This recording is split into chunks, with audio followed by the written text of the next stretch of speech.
All right. Thanks for joining tonight's College Football Playoff National Championship postgame press conference.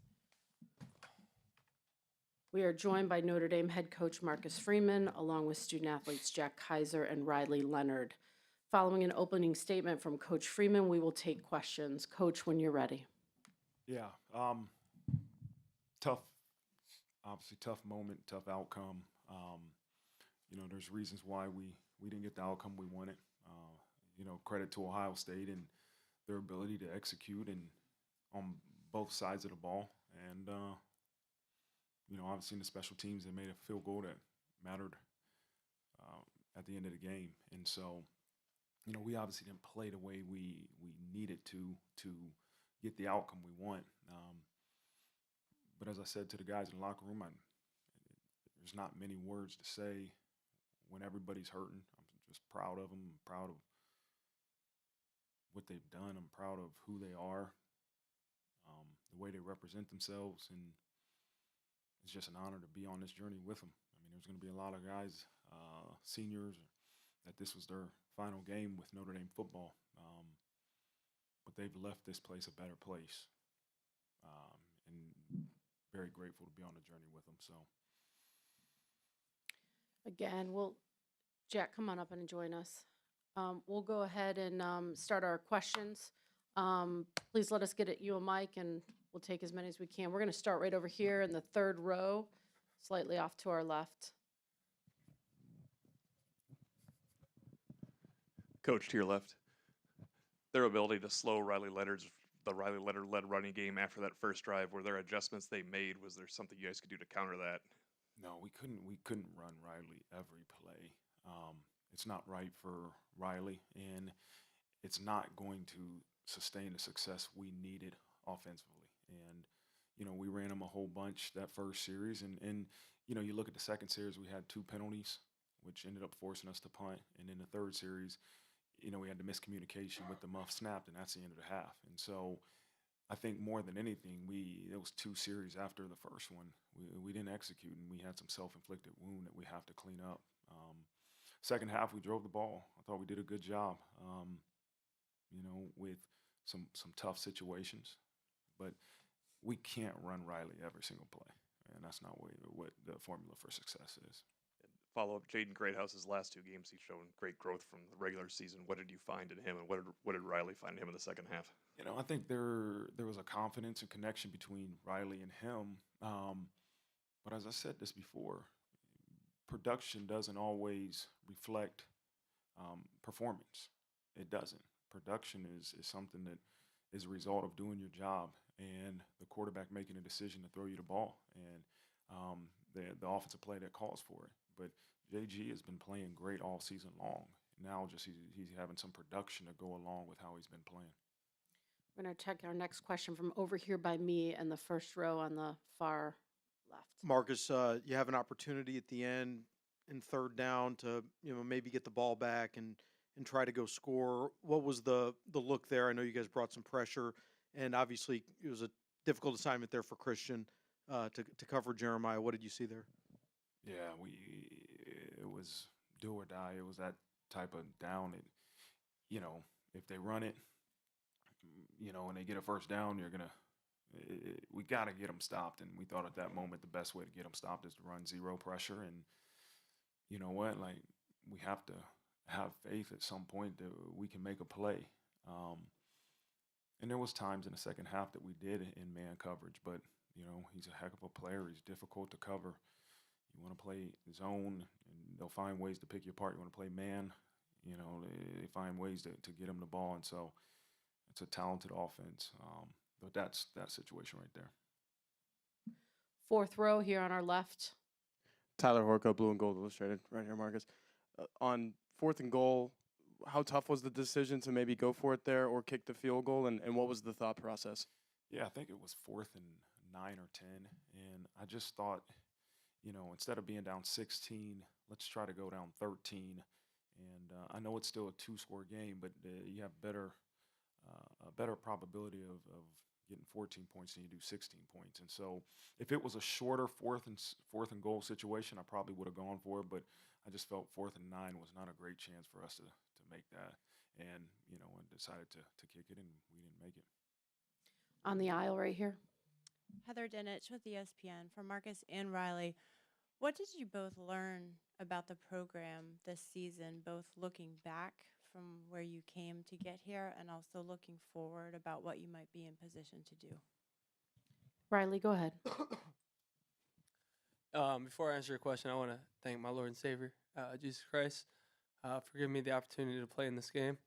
I wrote on my hand Proverbs 27:17. As iron sharpens irons, so should one man sharpen another. And I think, like I said throughout the week, us and Ohio State were the two teams who praised Jesus Christ the most, and I think that we strengthened each other in our faith, in our faiths through coming to this game and competing against each other. So I'm happy to see godly men come out on top, no matter what the circumstances. I'm very, happy to praise Jesus in the lowest of lows as well. I think as far as this program goes, we've learned a lot. We've been through ups and downs. I've been through ups and downs. I don't even recognize the person I was before I got to Notre Dame. And it's all credit to these guys beside me and everybody else in the locker room. Coach Freeman. Yeah, I'm tremendously grateful for what Riley and these guys have done for our program. And week 2, it was a rough outlook, right? You go from the highest of highs to lowest of lows, and the reality is we all had a little bit of doubt, but we all chose to work, and we all chose to trust each other and choose to love each other and be selfless and put the team in front of ourselves. And they did it every week and every week. And you still had to trust beyond knowing if your work was going to get you the result that you wanted. And they continue to do it. And they put this program in a position to play for a national championship. And we didn't get it done. And it hurts. And my job is to figure out why, and I will. But I told these guys they've left this program better. I don't care if you're here for 1 year or you've been here for 6 years. Our program is in a better place because of the examples these two have set, and many other leaders in that locker room. So the outlook of Notre Dame football is extremely high. As long as the people in that locker room that come back understand what it takes, the work these guys have put in, there's a lot of success in our future. Gonna move over here to the second row on the left. Tyler James, Inside ND Sports for Riley. There was a report that you were puking after the first drive. What were you feeling after that first drive? Was that just exhaustion, or have you been sick? No, I just landed on the ball. Funny a couple of times. Wasn't feeling sick. Felt fine. Just landed on the ball. Felt a little awkward. No problem at all for me. We're gonna come right over here, third row in the middle. Pete Sampson with the Athletic. Jack, I've asked you 70 games at Notre Dame. Could you speak to how you feel like you're leaving the program better than how you found it, and just sort of what this place has meant to you over the 6 seasons? I think when you look at the 6 years I've been here, what I remember is the people. From when I was a small, underclassman, just trying to learn the ways, looking at a Drew White, a Bo Bauer, to being a guy, run with my boys and JD and Marist, and then this year coming back and feeling like I had a chip on my shoulder and getting to meet, amazing guys like Riley coming in and just kind of go on the journey we went on. And to have Coach Freeman,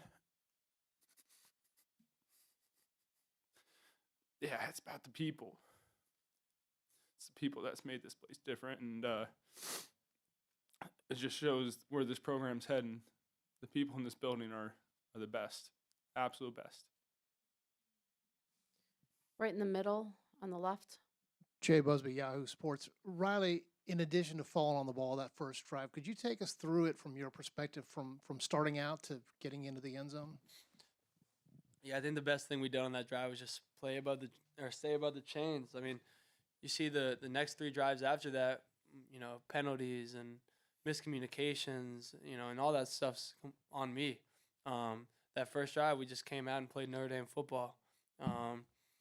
Took advantage of our matchups when we had to. We just drove the ball down the field, used me to run the ball a little bit, we used the running backs to run the ball. Everything was just clicking. And then, the next couple of drives, maybe I got relaxed a little bit, and I can't let that happen. And I apologize to everybody for the way that I played after that drive in the second quarter, because it's unacceptable. And these are things that aren't necessarily physical, but just like the mental side of things that I can't make certain mistakes.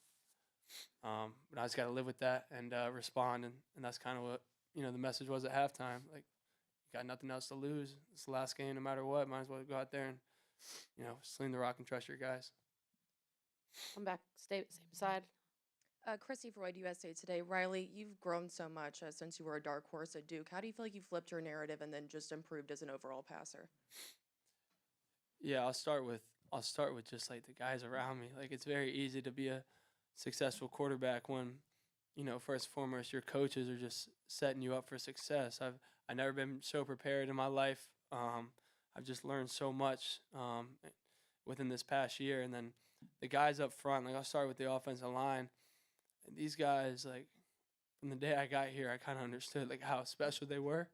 And yeah, the O-line, and then the wideouts as well. Like, every single one of those guys, you look at our offense, and a lot of people want to describe us as a rushing offense, and I'm, probably labeled as a rushing quarterback sometimes, but these guys don't budge. They do their job. They smile. They're all about team glory, and when their time comes, they always make plays for me. In the backfield with Jay Love and all those guys. I mean, how could I not become a better player on the field? And then off the field, I mean, you could walk into that locker room, and every single one of those people, you're going to leave impressed by if you just had a simple conversation with them. I mean, the character of this place is kind of hard to describe, and I think I've grown so much just because of the people around me. We have time for two more. Take our first one over here from Pete. Marcus, I was curious, from the end of the first touchdown drive to maybe the strip of Ibuka, like, do you feel like you guys got out of character in any way? I don't know if that's how you would phrase it, or was it something Ohio State did to just sort of, put you on your heels or make you play outside your comfort zone? Yeah, I mean, there was some things on both sides of the ball that we don't normally do, and some communication mistakes,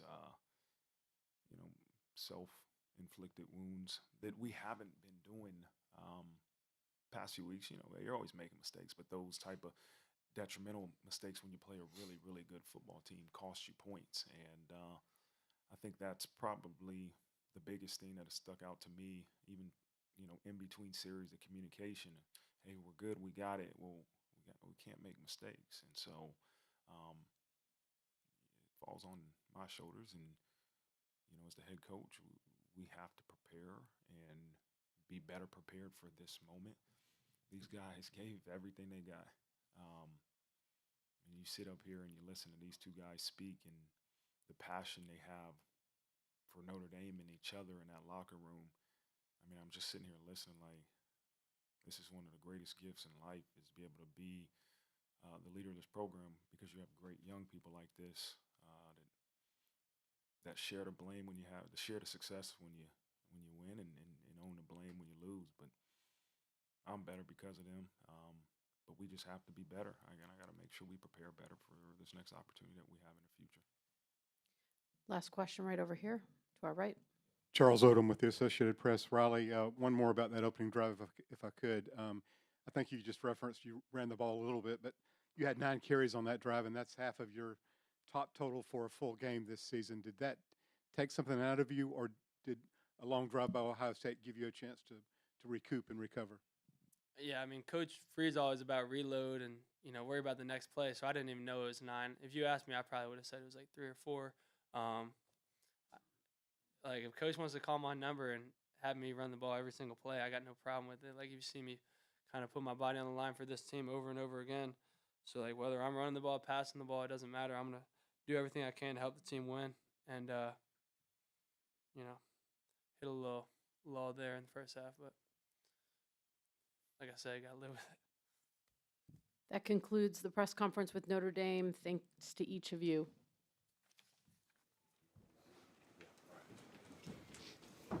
Sounds like Notre Dame's locker room is open for about another 4 minutes.